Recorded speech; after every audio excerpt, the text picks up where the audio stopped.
مواد لازم: 1 عدد نان باگت، 6 عدد نان توست، 1 قاشق چایخوری نمک، 1 قاشق چایخوری پودر سیر، 1 قاشق چایخوری پودر فلفل سیاه و 1 قاشق چایخوری پودر زردچوبه. ابتدا نون باگت رو حلقه حلقه کرده و سپس هر حلقه رو به 4 قسمت تقسیم بکنید.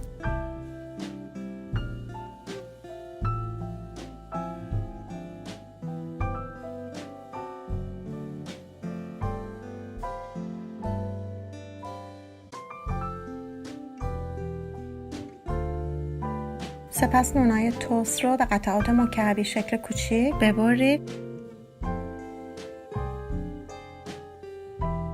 تمام نونای خرد شده رو داخل یه سینی کاملا پهن کنید و اجازه بدید در دمای اتاق به مدت 2 روز بمونه تا کاملا خشک بشه. دقت کنید نونا رو زیر آفتاب نذارید خشک بشه چون بو میگیره.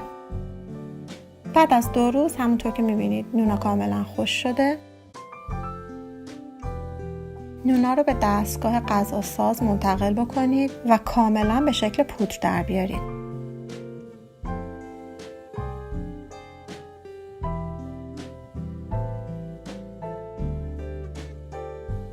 در حین پودر کردن نونها ممکنه چند بار مجبور بشید در غذاساز رو باز بکنید و با قاشق نونها رو جابجا بکنید. اینقدر به این کار ادامه بدید تا کاملا تمام نونها به شکل پودر در بیان.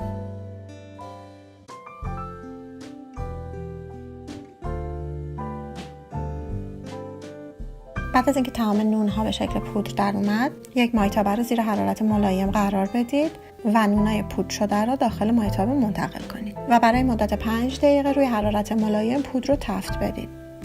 توی این مدت سعی کنید پودر رو هم بزنید تا پودر سوخاری نسوزه. بعد از 5 دقیقه که یکم پودر تغییر رنگ داد، نوبت اضافه کردن ادویه‌جات هستش. نمک، پودر سیر، پودر فلفل سیاه و زردچوبه رو اضافه بکنید و مواد رو برای 5 دقیقه دیگه کاملا تفت بدید و مخلوط بکنید. بعد از اینکه پودر سوخاری ما مقداری تغییر رنگ داد، آماده هستش و اونو از روی حرارت بردارید. پودر سوخاری رو به یک سینی منتقل بکنید و کاملا پهن بکنید در سینی و اجازه بدید در دمای اتاق کاملا خنک بشه. این پودر سوخاری رو میتونید در ظرف شیشه‌ای در بسته به مدت 1 ماه در یخچال نگه دارید و استفاده بکنید، یا میتونید داخل فریزر قرار بدید و برای مدت طولانی تر نگه دارید. این پودر سوخاری توی فریزر نم نمیکشه.